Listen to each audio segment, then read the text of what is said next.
பாரத தேசத்தின் மகோனதமான புராண இதிகாசங்களை முழுமையாக அறிந்து கொள்ள சப்ஸ்கிரைப் திலக்.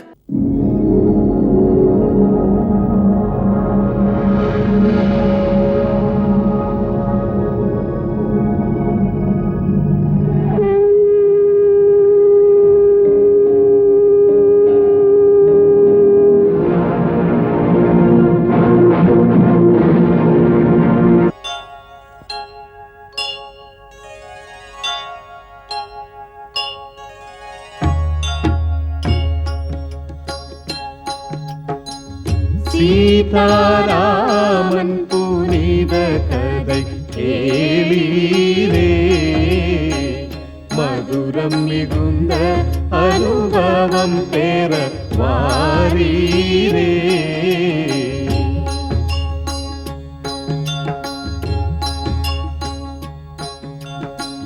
கருத்துகள் நிறைந்திடும் காவியம் காணீரே, கடமை பண்பின் உயர்வினை பாரீரே.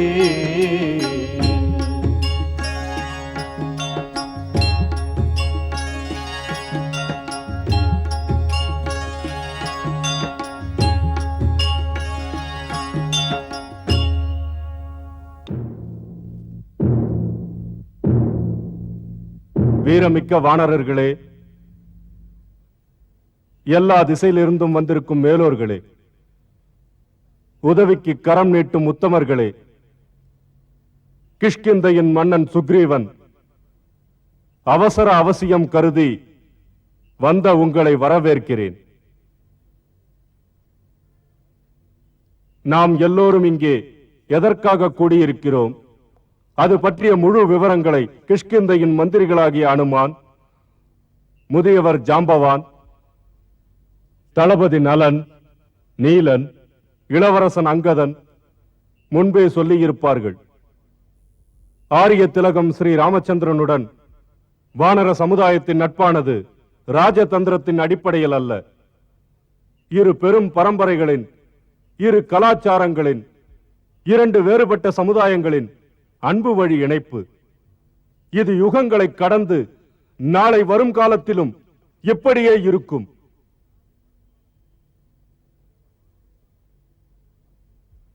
நம்முடைய வானர ஜாதி நட்பிற்கு உயிரையும் கொடுப்போம் என்ற நல்ல குணம் படைத்தவர்கள். வாய்மையே உருவான ஸ்ரீராமன் நட்புக்காக செய்ய வேண்டிய தன் பங்கினை நமக்காக செய்து முடித்து விட்டார். தன் வாக்குறுதியை நிறைவேற்றி விட்டார்.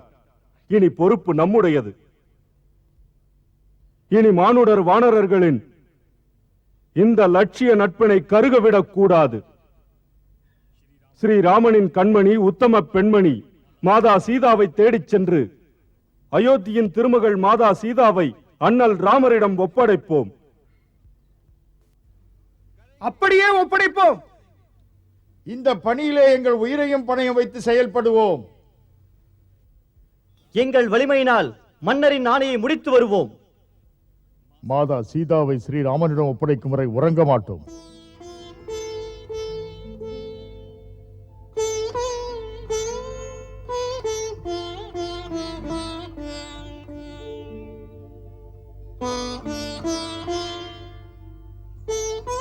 பேரன்பும் தோழமையும் கொண்ட சொந்தங்களே, இந்த காரியத்தை சாதித்து முடிக்க இந்த ராமனாலும் இயலாது, லக்ஷ்மணனாலும் முடியாது. இந்த காரியத்தின் வெற்றி உங்கள் அனைவரின் கையிலும் தான். உங்களின் அன்பு, உங்களின் ஆர்வம், என்னுடைய பணியை சாதிக்க துடிக்கும் உங்கள் உணர்வைக் கண்டு மகிழ்ந்து நான் உணர்ச்சி வசப்படுகிறேன். மிகச் சிக்கலான பொறுப்பினை ஏற்றுக்கொண்டிருக்கிறீர்கள். மனது எனக்கு சொல்லுகிறது, என் பிரிய சீதை எட்ட முடியாத தூரத்தில் இல்லை. விதேகத்தின் மகள் இன்னும் எங்கோ இரவாமல் இருந்தால் அவள் திரும்பி வர அதிக நாள் ஆகாது. பிரபு, விதேகத்தின் செல்வி சீதா மாதா உயிரோடுதான் இருக்கிறார்கள். அது பற்றி சந்தேகமே இல்லை. ஆம் அண்ணா அனுமான், தாம் சொன்னது வெறும் பேச்சல்ல, சத்திய வாக்கு. மாதா சீதாவின் புனிதம் நெருப்பிலும் தூயது, நிரந்தரமானது. இயல்பான சூரியனின் ஒளியும் அக்னியின் வெப்பமும் தீச்சுடரின் சூடும் தொட்டால் எரிக்கும். அதுபோலத்தான் அன்னையின் தூய்மையை நெருங்க முயன்றால் கற்பு கனலில் சாம்பலாவார்கள். ஆம், இதில் தாமதம் கூடாது. விரைவில் செயல்பட்டு முடிக்க வேண்டும். சூரியனின் ஒளியும் தீபத்தின் ஜோதியும் போல சீதா மாதா ஸ்ரீராமனுடன் இருப்பார்கள். சீதாராமனை ஒன்று சேர தரிசிப்பதே வாழ்வின் பெரும் பேராகும். பறவை அரசன் ஜடாயு அப்போதே சொல்லிவிட்டார். சீதா மாதாவை அபகரித்துக் கொண்டு ராட்சசராஜன் இலங்கேஸ்வரன் ராவணன் சென்றதாக. பாவி தேவியை எங்கு வைத்தானோ? தேவியை தேடுவது நம் கடமை. நமக்காக வானரப் பெரியோர், திருமிகு கேசரி, மாமேதையான கஜவந்தர், ஜாம்பவான் போன்றோர் இருக்கிறார்கள். அவசர அழைப்பினை அவசியமாக கருதி அனைத்து தரப்பினரும் வந்திருக்கிறீர்கள். தாமெல்லாம் திறன் மிக்கவர்கள். எப்படியாவது விரைவாக செயல்பட்டு நாம் நம் பொறுப்பினை முடிக்க வேண்டும்.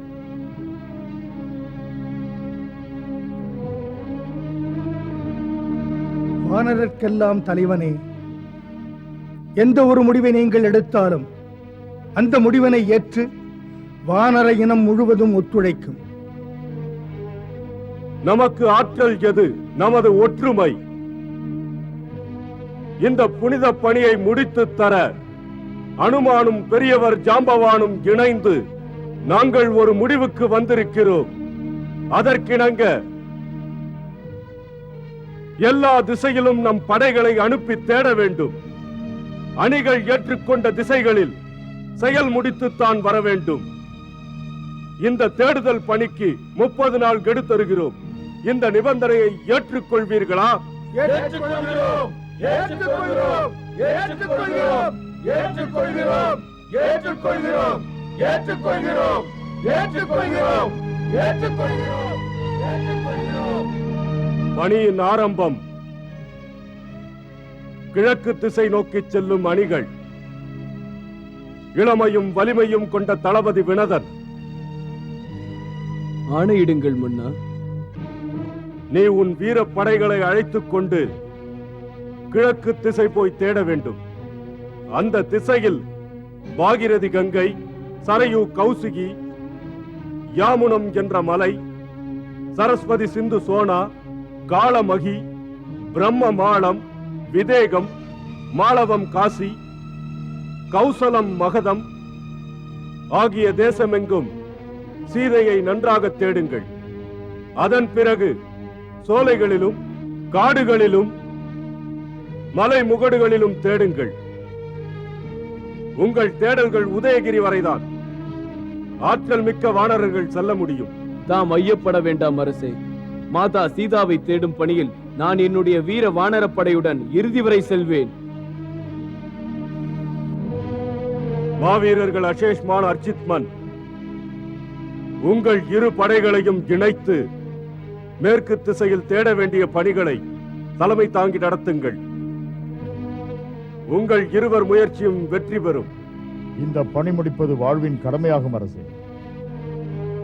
வீர வானரப் படைகளை வழிநடத்தி சென்று நீங்கள் இருவரும் சௌராஷ்டிரம், பாகலீகம், சூரம் பீமம் செல்லுங்கள். அங்கு மேற்கு திசை எங்கும் பல இடங்களில் பாருங்கள். சீதா மாதாவை தேடி நீங்கள் மேற்கு கடல் வரை போக வேண்டும். கடற்கரை சார்ந்த முரசிப்பட்டணம், ஜடிபுரம் இங்கெல்லாம் தேடி சிந்து நதி கடலில் கலக்கும் இடத்தில் ஹேமகிரி என்ற ஒரு மலை உண்டு. அது 100 யோஜனை அகலம். அவ்விடத்தில் மிக கவனமாக நடந்து கொள்ள வேண்டும். அதற்கு மேலே பராக் ஜோதிஷ்புரம் என்ற நகர் இருக்கிறது. அங்கே நரகன் என்ற பெயருடைய அசுரன் வசிக்கிறான். அங்கே உள்ள பயங்கர குகைகளில் சீதா மாதாவையும் அந்த ராவணனையும் நன்றாக தேடுங்கள். அதையும் தாண்டி போனால் பொன்மயமான 60,000 மலைகள் உண்டு. அவை சூரியனைப் போல ஒளி வீசும் மலைகள். அந்த மலைகளுக்கெல்லாம் நடுவிலே மலைகளுக்கெல்லாம் அரசன் மேருகிரி அமைந்திருக்கிறது. அங்கு தர்மசீலர் மேரு சாவர்ணி இருக்கிறார். அவர் திருப்பாதங்களை வணங்கி மிதிலையின் மகள் சீதையை பற்றி கேளுங்கள். வானர வீரரே, மேற்கு திசையில் அதுவரைதான் நீங்கள் போக முடியும். அதற்கு பிறகு சூரிய ஒளியும் இருக்காது, நகரங்களும் இருக்காது. அதற்கு அப்பால் என்ன இருக்கும் என்று எனக்கே தெரியாது. அங்கெல்லாம் சென்று ராவணனை பற்றியும் சீதா மாதாவை பற்றியும் தெரிந்து வாருங்கள். தங்கள் ஆணை அரசே, இந்த பணியை மட்டும் முடித்து விட்டால் நாம் என்றென்றும் வாழ்வோம். தென் திசை சென்று ராவணன் வடதிசை செல்ல மாட்டான். அப்படி நடக்க முடியாது. ஏனென்றால் வடதிசையில் ஸ்ரீ ராமபிரான் வாலாட்டியவர்களை வீழ்த்தி இருக்கிறார். மாயாவி அசுரர்களின் கபடம் என்னவென்று ஒரு முடிவும் சொல்ல முடியாது. அனுமான், நாம் எல்லா திசைகளிலும் தேடலை நிச்சயம் நடத்த வேண்டும். வீரமிக்க சதவலி, ஆணையிடங்கள் மன்னா. வடதிசை சென்ற அன்னையை தேடும் பொறுப்பினை நாம் உம்மிடம் ஒப்படைக்கிறோம். எமக்களித்த கௌரவமாக இதை நினைக்கிறேன் அரசி. நான் இன்றே என்னுடைய மாவீர படையுடன் வடதிசையை துளைத்து வருகிறேன். நாம் எல்லாவற்றிலும் முக்கியமாக கருதும் திசை தென் திசைதான். தென் திசையில் தேடச் செல்லும் அணிக்கு அணித்தலைவராக செல்பவர் இளவரசர் அங்கதன். நானா? ஆம், நீதான். பேறு பெற்றேன் அரசே. உன்னுடன் வருபவர் மிகவும் நம்பிக்கையான என்னவர் வாயுமைந்தன் ஹனுமான். ஜாம்பவான் எனும் பெரியவர் பிரம்மதேவனின் வலிமை மிக்க மைந்தர், அனுபவசாலி. அக்னியின் மைந்தன் நீலன், நளன். அன்புக்கு நன்றி கிஷ்கிந்தை அரசே. வீரத்தில் மிகச் சிறந்தவர்கள் சுகுர், சுவாசன், கந்தமாதரன், அனந்தன், கிருபாசன். நீங்கள் அவரவர் அணிப்படைகளுடன் நமது அங்கதனின் தலைமையிலே எல்லோரும் ஆந்திரம், கர்நாடகம், புண்டரம், சோழ, பாண்டிய, கேரள பிரதேசத்திலும் நன்கு தேடுங்கள். காவிரி நதியை தொழுது செல்லுங்கள். மகாநதி தாமிரபரணியை வணங்கிச் செல்லுங்கள். தங்கள் ஆணைப்படியே அரசே. அனுமான், ஜாம்பவான், கடலின் நடுவில் அகத்திய முனிவரால் நிறுவப்பட்ட மகேந்திர மலையை பற்றி நீங்கள் கேள்விப்பட்டிருக்கலாம். ஆம், பருவ காலங்களில் இந்திரன் அங்கு வருவதுண்டு. ஆம், நாமும் கேள்விப்பட்டிருக்கிறோம். அதற்கு முன்னால் 400 யோஜனை பரப்பளவில் ஒரு தீவு இருக்கிறது. அங்கே மானிடர் செல்ல முடியாது. அங்கே உங்கள் வலிமையெல்லாம் காட்டி சீதா மாதாவை தேடுவதற்கு பெருமுயற்சி செய்யுங்கள். கிஷ்கிந்தை மன்னா, உலகத்தில் எந்த ஒரு சக்தியும் எங்கள் பணியை தடுத்துவிட முடியாது. எமது வாழ்வை, உடல், சொல், செயலை பிரபு ராமனின் சேவைக்காக அர்ப்பணித்து விட்டோம். மாதா சீதாவை பற்றி தெரிந்து கொண்டே வருவோம். நமது மன்னர் சுக்ரீவனின் சொல்லுக்கு உண்மையாக நடப்போம், விவரம் கொடுப்போம். பயணம் தொடங்கும் அணித்தலைவர்கள் அவரவருக்கு ஒதுக்கப்பட்ட திசை நோக்கி சூரியன் உதித்தவுடன் புறப்பட தயாராகுங்கள்.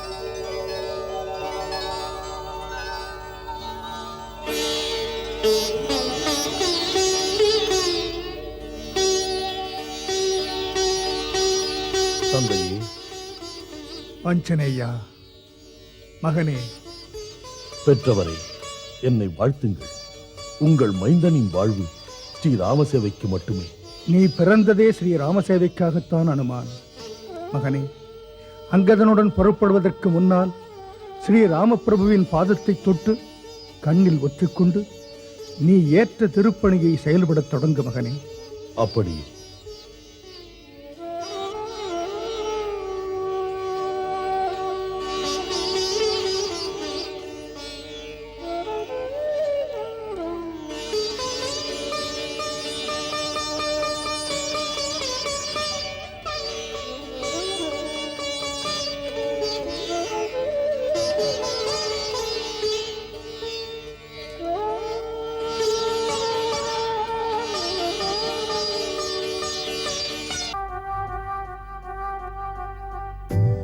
தேடும் பணியில் வானர வீரர் ராமனை பணிந்து தொடங்கினர் பயணம்.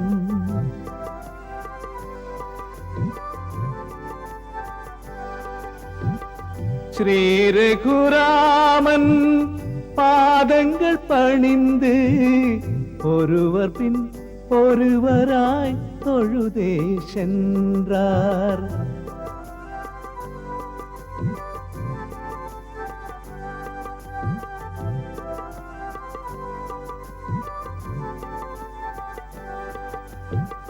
காற்றின் மைந்தனும் இளைய லக்ஷ்மணனும் ராமனை மனதில் தியானித்து நின்றார்.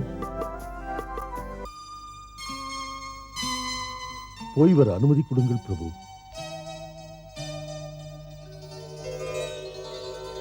ஞானத்திலே உயர்ந்த ஹனுமான், உன் கைப்பட்ட உடனேயே உள்ளிருக்கும் அந்தராத்மாவில் நம்பிக்கையின் ஒளி பிறந்து ஒரு புது தெளிவினை தருகிறது.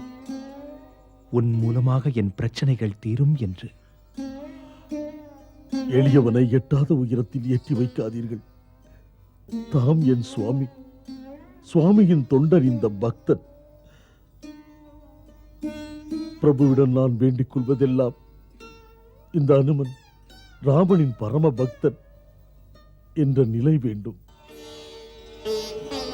ஹனுமான், நீ தொண்டன் அல்ல, பரதனைப் போல அன்பு சகோதரன். புது நம்பிக்கை உருவாகிறது. நீ போய் வைதேகியை அவசியம் பார்ப்பாய் என்று. அவளுடைய சந்தேகத்தை போக்குவதற்காக ராமனை நினைவுறுத்த இந்த மோதிரத்தை காட்டு.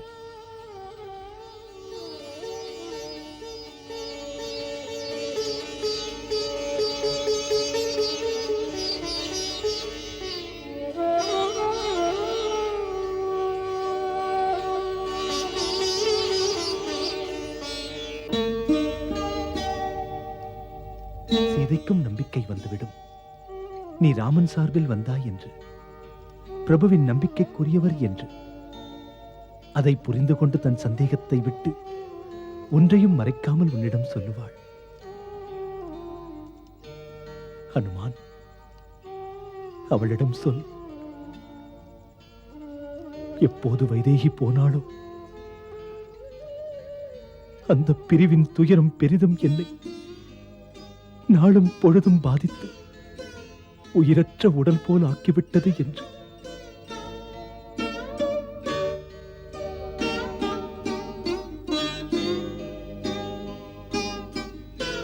ஹனுமான், இதையும் சொல். அவள் இருக்கும் இடம் தெரிந்தவுடன் அவளை அழைத்து வர தாமதிக்க மாட்டோம் என்று. சென்று வா மாருதி. கௌரி, கணேசன், மகேசன் உன் திருப்பணியை முடித்துத் தருவர். எம் அனைவரின் விருப்பங்களை முடிப்பர். ஜெய் ஸ்ரீராம். அன்னை சீதையை தேடியே அங்கதன் தலைமையில் வானரர் ஜாம்பவானுடன் ஜெயமாருதி படையுடனே நடந்தனர்.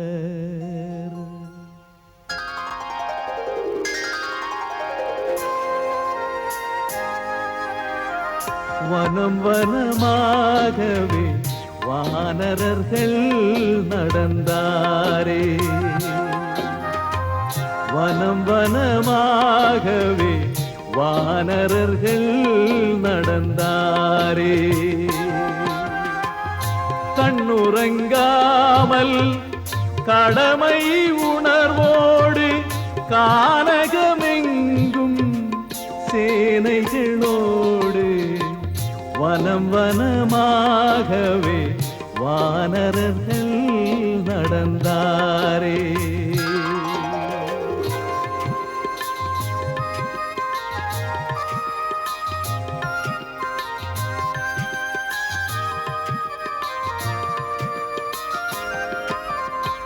பாதையில் ஊர்வரும் ஊரிலும் தேடுவர், ஊருக்குள் யாருக்கும் தெரியாது வாடுவர். வனம் வனமாகவே வானரர்கள் நடந்தாரே. ஓ, வனம் வனமாகவே வானரர்கள் நடந்தாரே. அதோ பார்த்தாயா ஹனுமான், அந்த குகைக்குள்ளிருந்து சில பறவைகள் வெளியே வந்து கொண்டிருக்கின்றன. அப்படி என்றால் குகைக்குள்ளே தண்ணீர் இருக்கும். தாகமுடன் இருக்கும் நம்மவர்களுக்கு தண்ணீர் கிடைக்கும். இளவரசே அங்கதா, குகைக்குள்ளே செல்வதற்கு அனுமதி கொடு. நம் வானர சேனைகள் எல்லாம் உள்ளே செல்லலாம்.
ஆஹா, அற்புதம், அதிசயம்!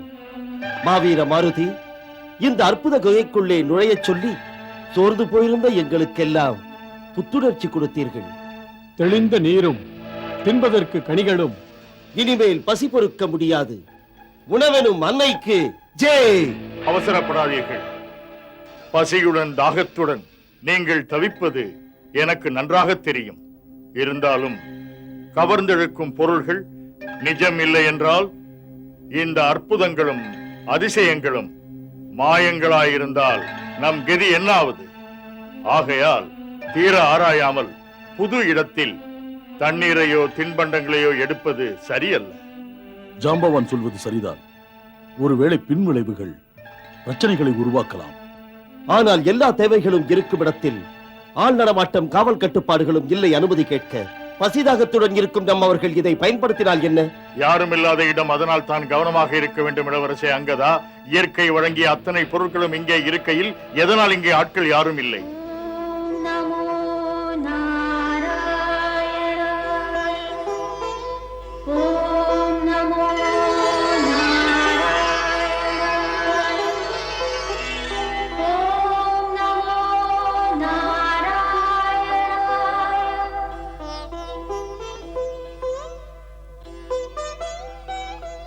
ஜாம்பவான், அனுமான், அதோ பாருங்கள், அவர்தான் இந்த இடத்துக்கு உரியவர் போல் இருக்கிறது. இப்போதுதான் புரிகிறது. அவர்கள் அனுமதி பெற்று அருந்த நீரும் உண்ண கனிகளும் எடுத்துக்கொள்வோம். கேட்போம். நில்லுங்கள், அதற்கு மேல் வராதீர்கள். தாண்டி வந்தால் தபோபலத்தால் அனைவரையும் எரித்து விடுவேன்.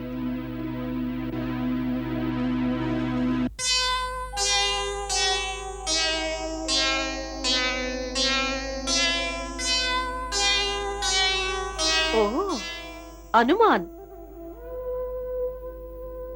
ஜாம்பவான், நீலன், நளன், அங்கதன், கிஷ்கிந்தையின் வானர வீரர்கள்.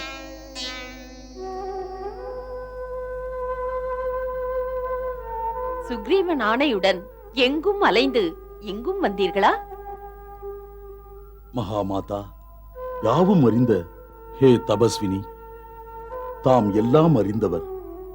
தபோபலத்தால் எங்களையும் புரிந்து கொண்டீர்கள்.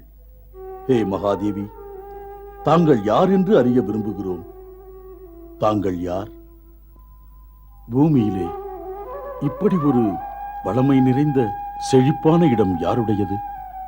ஹே வீரதீர வானர திலகனே, முதலில் பசியால் களைத்திருக்கும் வானர சேனைகள் இங்குள்ள சுவையான பழங்களாலும் தண்ணீராலும் பசிதாகத்தை தீர்த்து கொண்டு திருப்தி அடையட்டும். பிறகு என்னை பற்றிய விஷயங்களை தெளிவாக்குகிறேன். தேவி, தாம்தான் சொல்லாமலேயே எல்லாம் சொல்லிவிட்டீர்களே. முதலில் சாப்பாடு. ஹே சிறந்த வானர வீரனே, நான் மேரிசாவர்ணியின் மகள் ஸ்வயம்பிரபா. பிரம்மதேவரின் வரத்தால் உருவாக்கப்பட்ட இந்த மனம் கவரும் வனத்தில் உங்களையெல்லாம் வரவேற்கிறேன். சாப்பிடுவதற்கு இதோ சிறந்த சாப்பாடு, பழங்கள் முதலியன இருக்கின்றது. இதனால் பசியை தீர்த்து கொண்டு எல்லோரும் திருப்தி அடையுங்கள். எல்லோரையும் அழைத்துக் கொண்டு செல் இளவரசே. பாருங்கள், நாம் இஷ்டப்படி சாப்பிடுவோம். உணவு தந்த அன்னைக்கு ஜெய்! பசி தீர்க்கும் அன்னைக்கு ஜெய்! நன்றி கூறுகிறோம் தேவி. ஏன் உங்கள் இருவருக்கும் பசிதாகம் இல்லையா என்ன? ஏன் இல்லை? அனுமதித்தால் உயிரை வைத்துக் கொள்ள உண்ணுவோம். பெரியவர்கள் பொறுக்கலாம், இளையவர்கள் சாப்பிடட்டும்.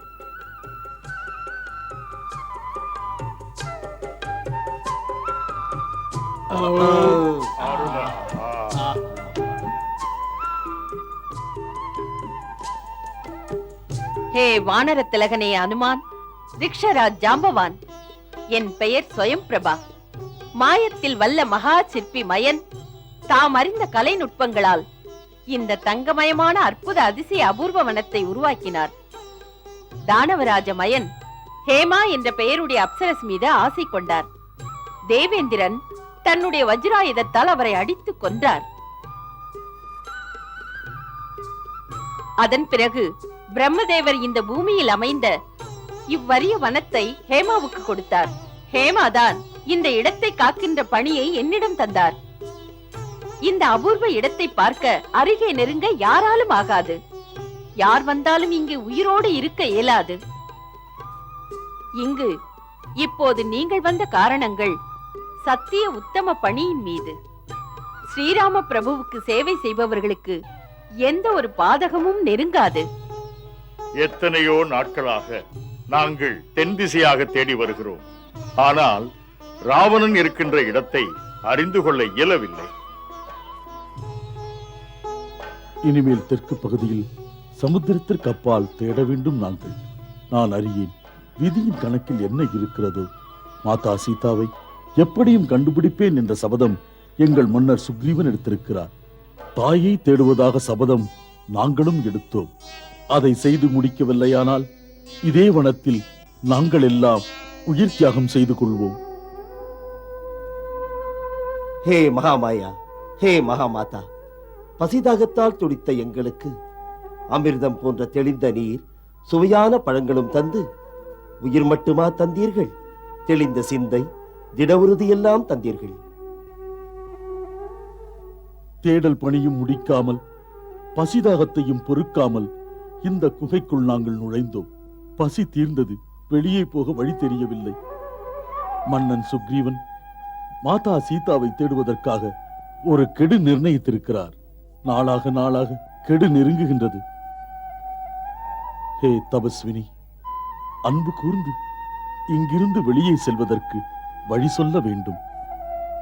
சிறந்த வானர வீரனே, ஸ்ரீராம காரியத்தின் மீது இப்படி ஒரு அர்ப்பண உணர்வு, இப்படி ஒரு ஊக்கத்தையும் கண்டு மிக்க மகிழ்ச்சி அடைந்தேன். மாருதி, தேவி சீதையை தேடும் பணியில் அன்பர்களுக்கு மார்க்கம் காட்டுகிறேன். மாதா, தாம் சொல்வது நிஜமா? ஆம் மைந்தா. இப்போது எல்லோரும் கண்களை மூடிக்கொள்ளுங்கள்.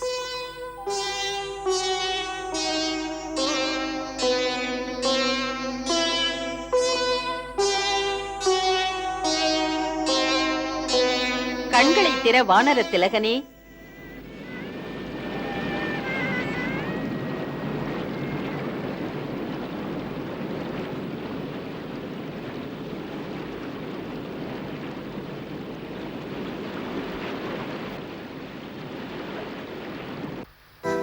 அதிசயமாயிவை யாவுமே அற்புத குகையங்கே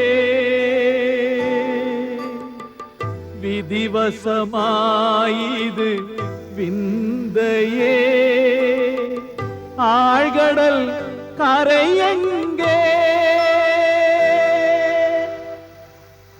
நான் உங்களை பெருங்கடலுக்கு அருகே அழைத்து வந்திருக்கிறேன். இங்கிருந்து தேவி சீதையை பார்த்து வர எப்படியும் இந்த பெருங்கடலை தாண்ட வேண்டும். இப்போது சீதையை பற்றிய குறிப்புகள் தெரிய வரும். இறைவன் உங்களுடைய திருப்பணியை முடித்து வைப்பார். இனிமேல் நான் பத்ரிகாசிரமம் போகிறேன். நலங்கள் பெருகட்டும்.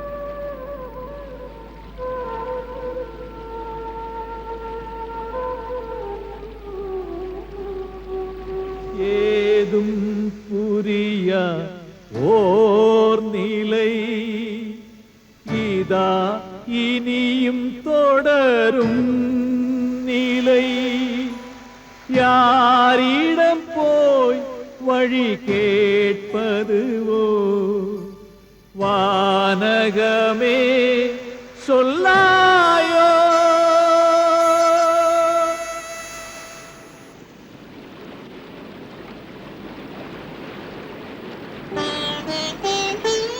என்ன செய்வது, யாரை கேட்பது?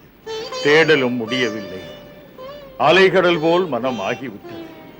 உறுதி தளர்கிறது, உடலும் சோர்கிறது. அன்னையை காணும் பாக்கியம் நம் தலையில் எழுதவில்லை. வானர மன்னர் சுக்ரீவன் சீதா மாதாவை தேடி கண்டுபிடிப்பதற்காக வெறும் 1 மாத தவணைதான் கொடுத்தார். அதிலே பெருமளவு தீர்ந்துவிட்டது. ஆனால் ஒரு அணு அளவு கூட குறிப்பு கிடைக்கவில்லை. முடிந்த அளவுக்கு முயற்சிக்கிறோம், ஆனால் முடியவில்லை. அரசாணையை நிறைவேற்றாமல் நாம் எல்லாம் வெறும் கையோடு திரும்பினால் குற்றவாளியாகி விடுவோம். மரண தண்டனைக்கு ஆளாவோம். நான் ஒன்று சொல்லவா? சொல்லு தம்பி, உன் மனதில் இருக்கும் எண்ணத்தை சொல். ராஜ தண்டனையை விட நல்லது நாம் எல்லோரும் பிழைத்திருக்க அந்த தபஸ்வினி ஸ்வயம்பிரபா தேவியின் குகைக்கு போய் அப்படியே ஒளிந்து கொண்டால் எத்தனை சுவையான கனிகள், எத்தனை இனிமையான தண்ணீர், எத்தனை வசதியான குகை. நிறுத்து கோழையே. மறந்து விட்டாயா அந்த அன்னை சொன்னதை? இன்று வரை அந்த குகைக்கு போனவர்கள் உயிரோடு வந்ததில்லை. இந்த மூட வானரத்தின் பேச்சை கேட்டால் முடிவென்ன? அந்த லக்ஷ்மணரின் கோபத்தை பற்றி இவனுக்கு தெரியாது.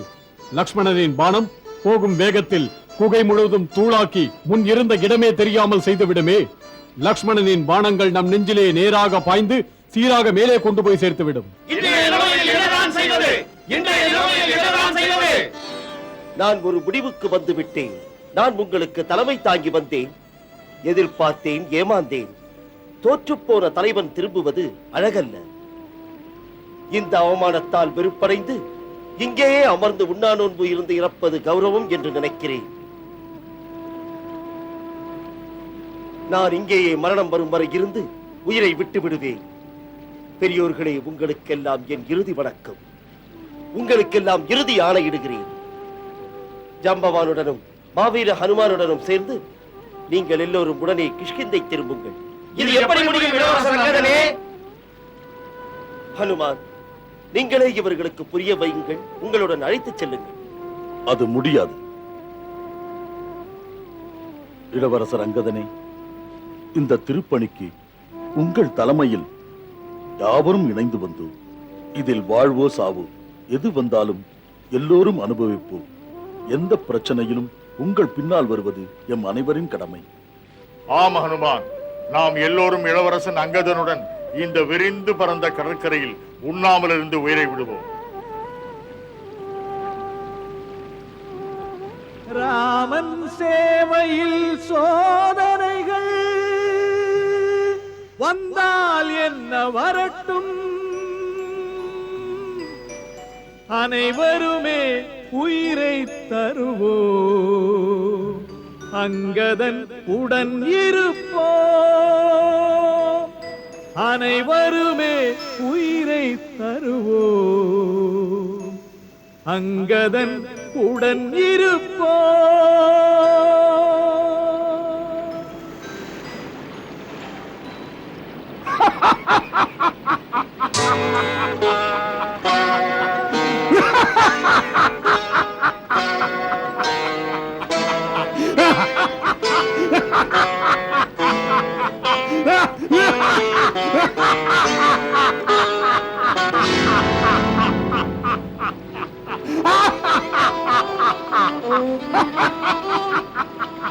சாக வந்தீர்களா, சாக வந்தவர்களா? சந்தோஷமான செய்தி. நான் தாங்க முடியாத பசியுடன் இருக்கிறேன். இறைவனுக்கு என் மேல் எத்தனை கருணை! எதிர்பாராத அளவுக்கு இவ்வளவு உணவு.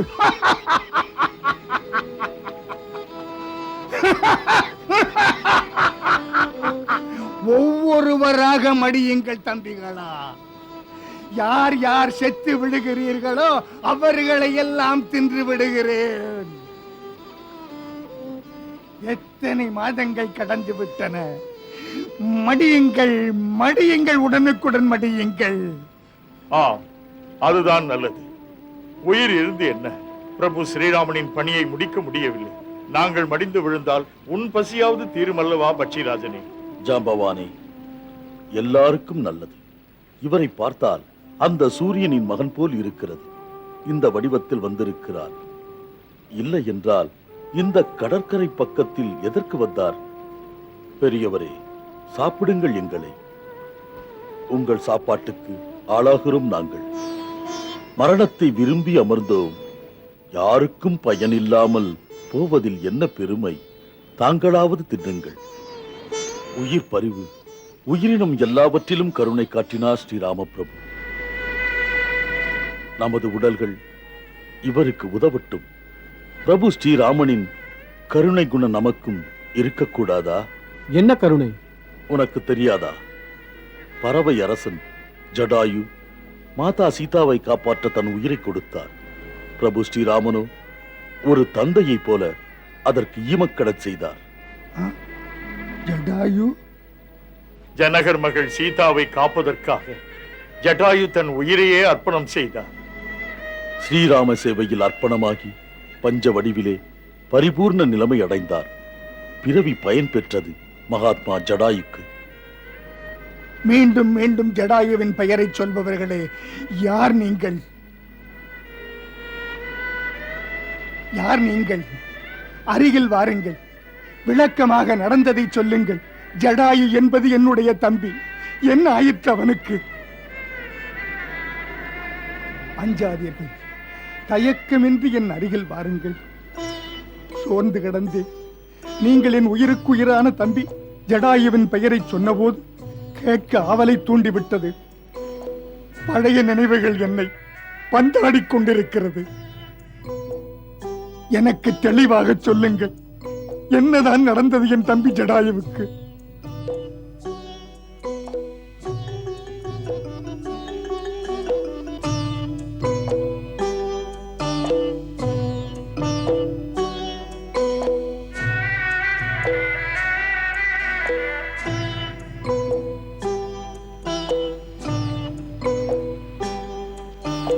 தாங்கள் அந்த மகாத்மா ஜடாயுவின் அண்ணனா?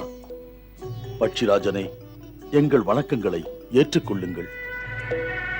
உங்கள் எல்லோரையும் இந்த சம்பாதி வணங்குகிறேன். காலங்கடத்தாமல் என் தம்பி ஜடாயுவின் செய்திகளை தயவு செய்து சொல்லுங்கள். நீங்கள் பேசுவதை கேட்டு எனக்கு ஏதோ சந்தேகங்கள் எழுகின்றது.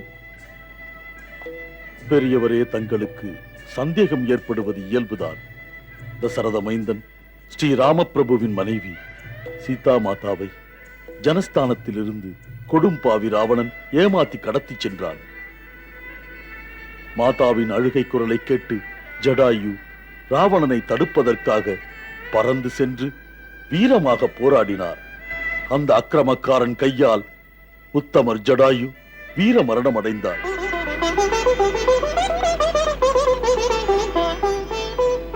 அப்போது ஸ்ரீராம பிரபு அங்கு போனார். ஈமக்கடன்களை முடித்தார். மடியும் போது ஜடாயு சொன்னார், சீதா மாதாவை ராவணன் கடத்தி போனதாக ஸ்ரீராம பிரபுவிடம்.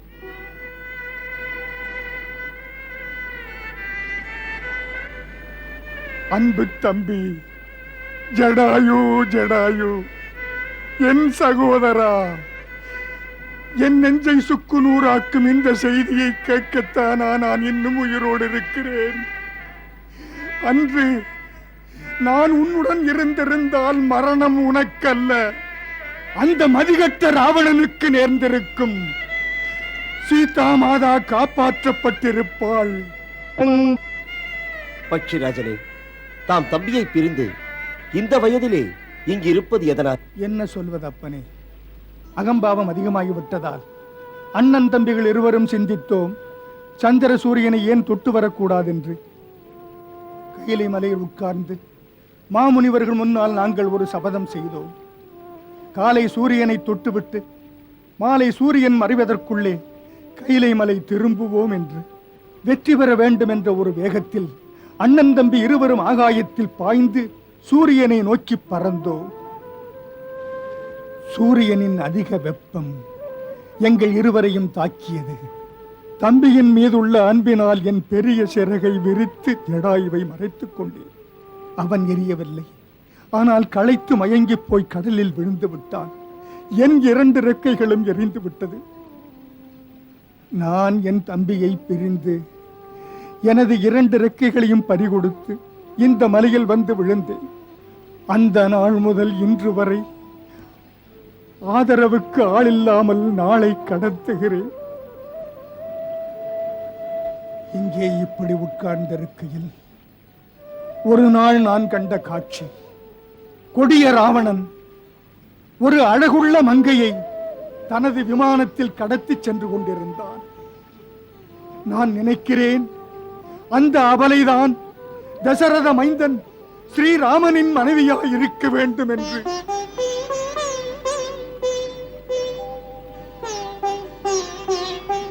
எனக்கு எப்படி தெரியும் அந்த அரக்கன் என் தம்பியை கொன்றவன் என்று?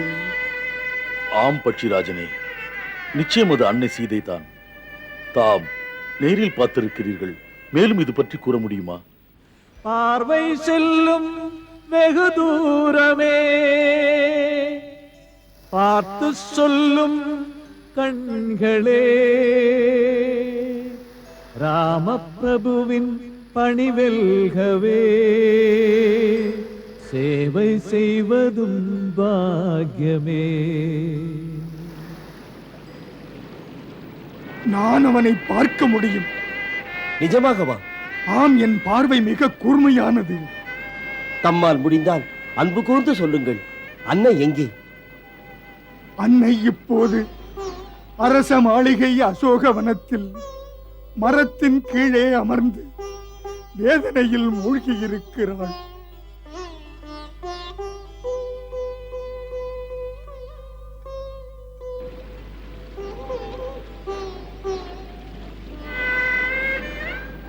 இதில் என் வேதனைக்குரிய விஷயம், எனது இந்த நிலையில் என் 2 ரெக்கைகளையும் இழந்த காரணத்தால் நான் என் தம்பியை கொண்டவனை பழிவாங்க முடியாது, உங்களுக்கு உதவி செய்ய முடியாது.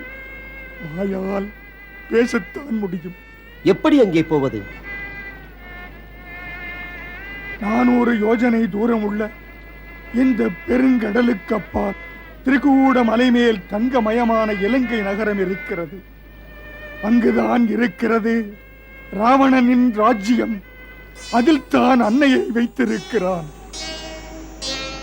யார்தான் அறிவாலும் ஆற்றலாலும் இந்த 400 யோஜனை தூரம் விரிந்த பெருங்கடலை தாண்டி போக முடியுமோ, அவனால் தான் இந்த பணியில் வெற்றி பெற முடியும். செல்லுங்கள் வீர வானரர்களே, உங்கள் அறிவாலும் ஆற்றலாலும் செயல்படுங்கள்.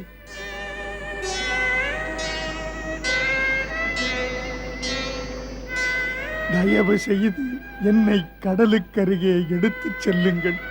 அங்கு சென்று இறந்த என் தம்பி ஜடாயுவின் ஆத்ம சாந்திக்காக நீர்க்கடன் கொடுத்து என்னுடைய கடமையை முடித்துக் கொள்ளுகிறேன். நளன், நீலன்,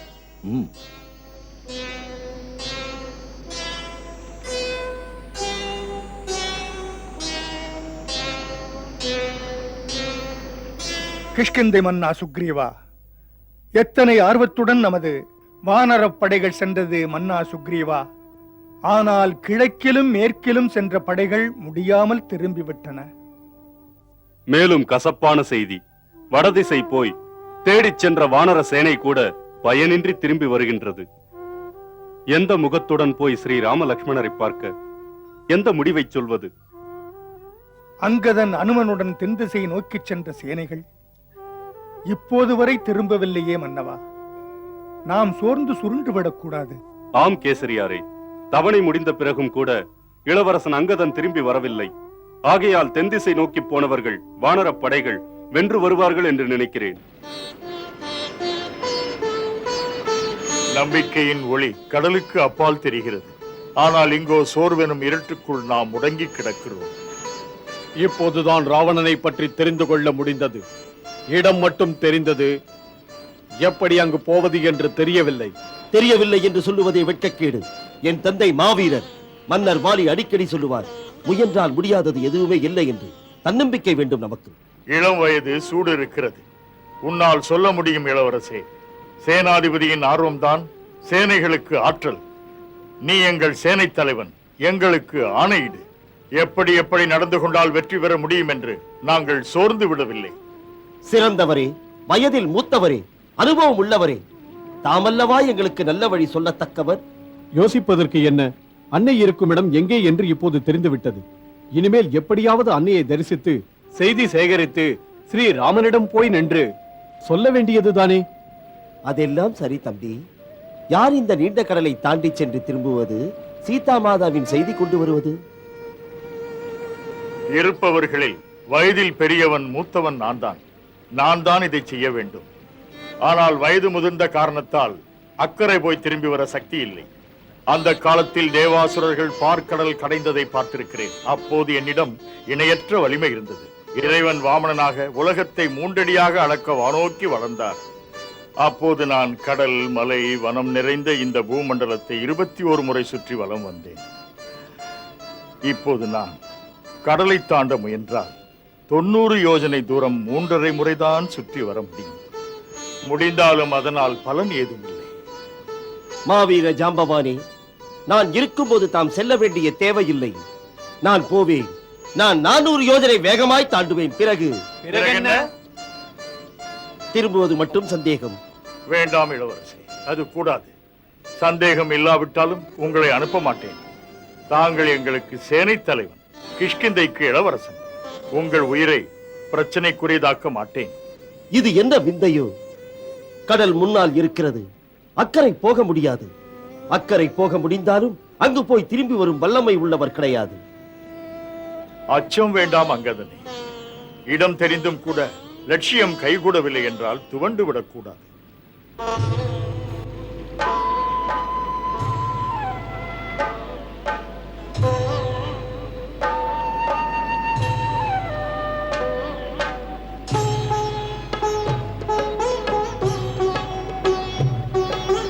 ஸ்ரீராம பணிக்கு சிறந்த தொண்டர் அஞ்சனை மைந்தர் ஏனோ நம்முடன் கலந்து கொள்ளாமல் தன்னந்தனியாக நிற்கிறார்.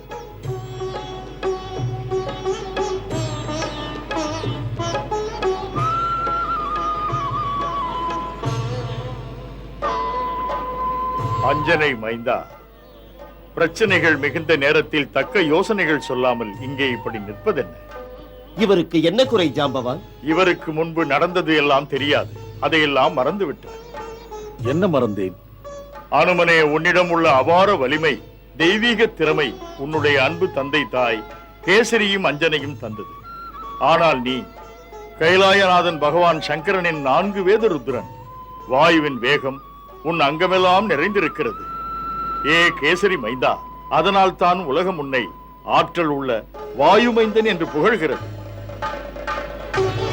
ஏ அனுமனே, இதுவும் உனக்கு நினைவிருக்காது.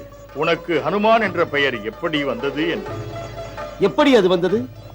ஆஞ்சநேயரின் இளமை பருவத்தில் அறியாமையால் இந்திரன் வஜ்ராயுதத்தால் அடித்தார்.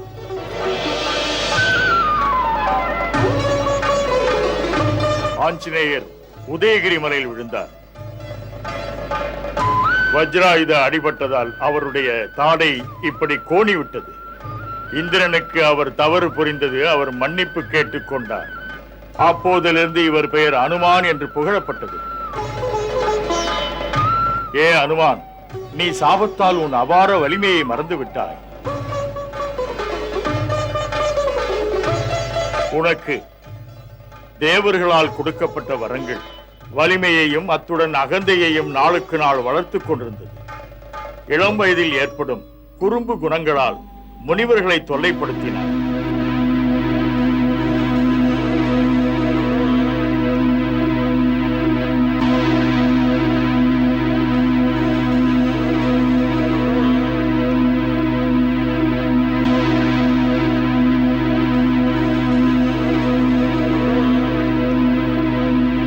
கோபமடைந்த முனிவர் ஒருவர் உனக்கு சாபம் கொடுத்தார். குறும்புக்கார சிறுவனே, எந்த சக்தியால் கர்வம் கொண்டு இப்படி நீ துஷ்டத்தனங்கள் செய்கிறாயோ அந்த சக்தி மறைந்து போகட்டும்.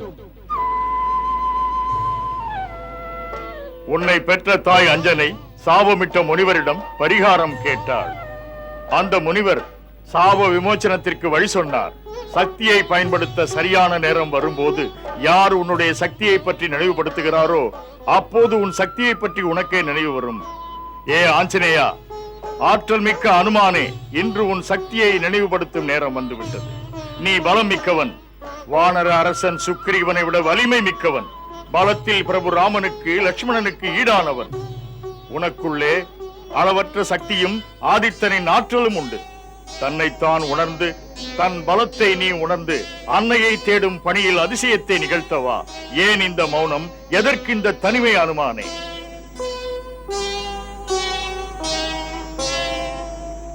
ஏ ஞானசீல வீரனே, உனக்குள்ள வலிமை ராமனின் திருப்பணியை விரைவாக முடித்து வைக்கும்.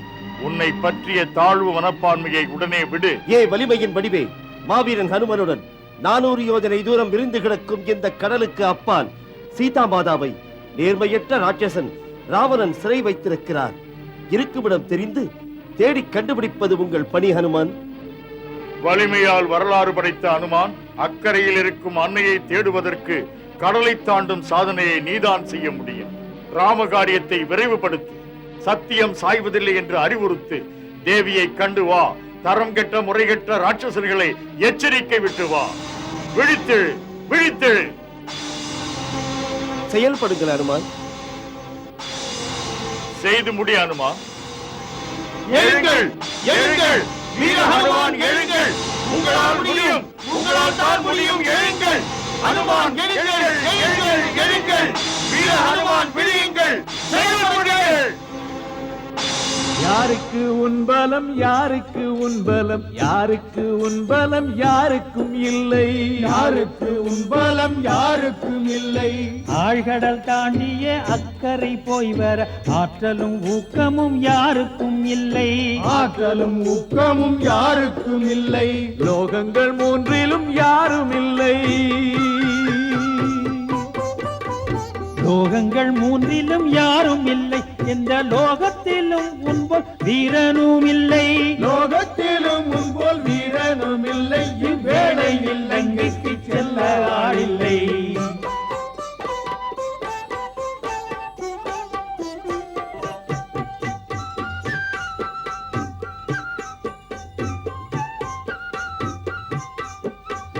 சூரியனை தின்ற சூரனே, உன்னை போல் பூமியில் எங்குமே யாருமே இல்லை. பூமியில் எங்குமே யாருமே இல்லை. ராமனின் சேவைக்கு காலத்தின் தேவைக்கு வானத்தில் போய் வரும் வல்லவன் இல்லை. வானத்தில் போய் வரும் வல்லவன் இல்லை. தேவர்கள் வானத்தில் தோன்றினரே, மாருதி உன்னிடம் வேண்டினரே. தின்ற சூரியன் வந்திட வாய்த்திறந்தாய். காரியம் கைகூட தேவியை தேடிட ராமனின் சேவைக்கு உன்னை போல் இல்லை. காரியம் கைகூட தேவியை தேடிட ராமனின் சேவைக்கு உன்னை போல் இல்லை. உன் பலம் யாருக்கும் இல்லை இங்கே. உன்னை போல் வீரனும் இல்லை இங்கே. இனி உன்னை நீ எண்ணிய பாராய். இந்த நேரத்திலே உந்தன் வீரத்தை கதை ரூபத்திலே சொன்னோம் கேளாய். அனுமானே வா வீரனே கேளாய். உந்தன் வீரத்தை நீ எண்ணி பாராய். இந்த நேரத்திலே உந்தன் வீரத்தை கதை ரூபத்திலே சொன்னோம் கேளாய். இந்த நேரத்திலே உந்தன் வீரத்தை கதை ரூபத்திலே சொன்னோம் கேளாய்.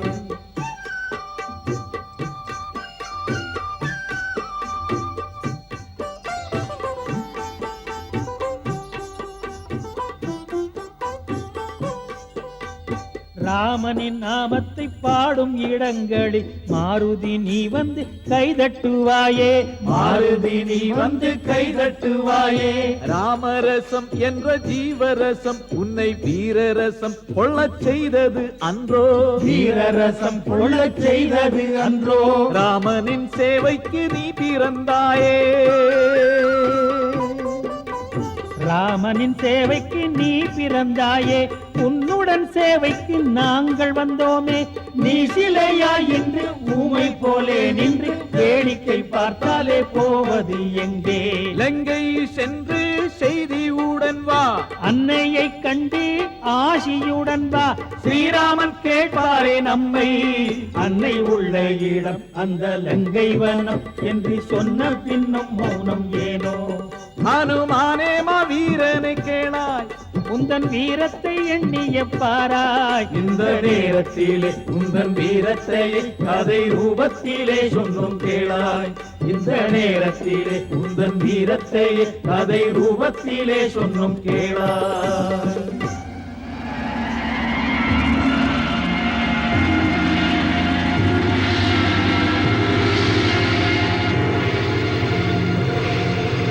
ஜெய் ஸ்ரீராம்.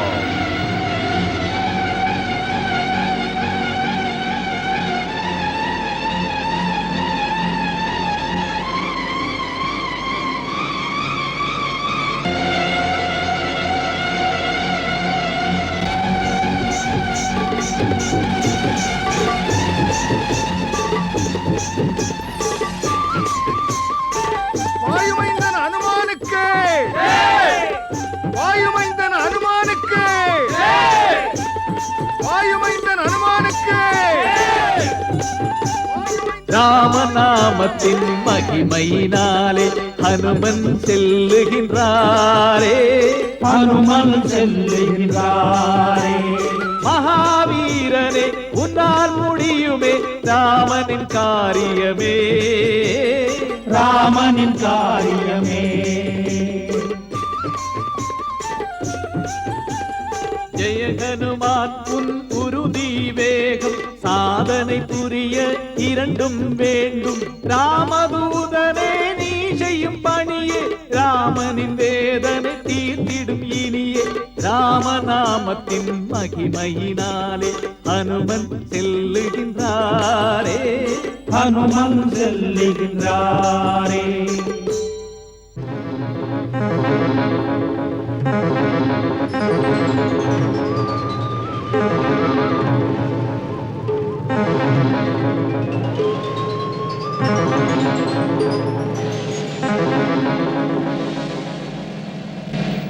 எந்த மலை எனக்கு முன்னே நிற்கிறது? வரவேண்டும், வரவேண்டும், வாயுமைந்தனே வரவேண்டும். புனித பணி தடைபடாமல் செல்லலாம். பிறகு வந்த காரணம்? ஏ மகாவீர மாருதி, மைனாக மலை என்பது என் பெயர். மலையா? ஆம் வாயுமைந்தனே, மலைதான். உன் அன்பு தந்தை வாயுதேவன் ஒரு சமயம் என்னை காத்தருளினார். அந்த முறையில் அவரை எனக்கு தெரியும். அந்த உதவிக்கு பதிலாக மாருதி என் பங்குக்கு ஏதாவது செய்ய வேண்டும். மாண்புமிக்க கடல் அரசனும் கூட எனக்கு ஆணை தந்தார். அவருக்கும் கூட ஸ்ரீராமனின் முன்னோர் மகாராஜா சகார் உபகாரம் செய்தார். நீயும் ராமனுக்காக செல்கிறாய் என்றோ, அதனால் சமுத்திர மன்னனே பார்த்து வா என்றார். வீர மாருதி, சிறிது நேரத்திற்கு ஓய்வு பெற்று செல். தயை காட்டி என் உச்சி மீது சற்று அமர்ந்து செல். அதற்கே மாருதி சமுத்திரத்தின் மேலெழுந்து பார்க்க வந்தேன். ஏ நன்றியுள்ள மைனாகமே, இப்படி நீங்களும் சமுத்திரராஜனும் அழைத்தமைக்கு மிக மிக நன்றி. மன்னியுங்கள். ஸ்ரீராமனின் காரியத்திற்காக சென்று கொண்டிருக்கிறேன். இடையே ஓய்வெடுப்பது சரியல்ல. ஆகையால் நான் உங்கள் அழைப்பினை ஏற்க இயலாதிருக்கிறேன். அன்பொருக என் வணக்கம், ஏற்றுக்கொள்ளுங்கள்.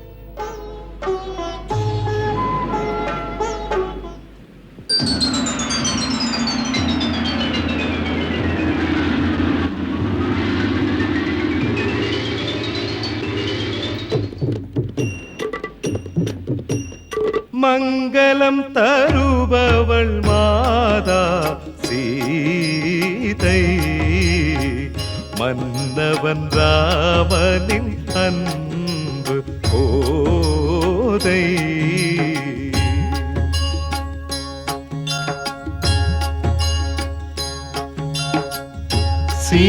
சீதாராமன் புனித கதை கேளீரே, மதுரம் மிகுந்த அனுபவம் பெற மாறீரே.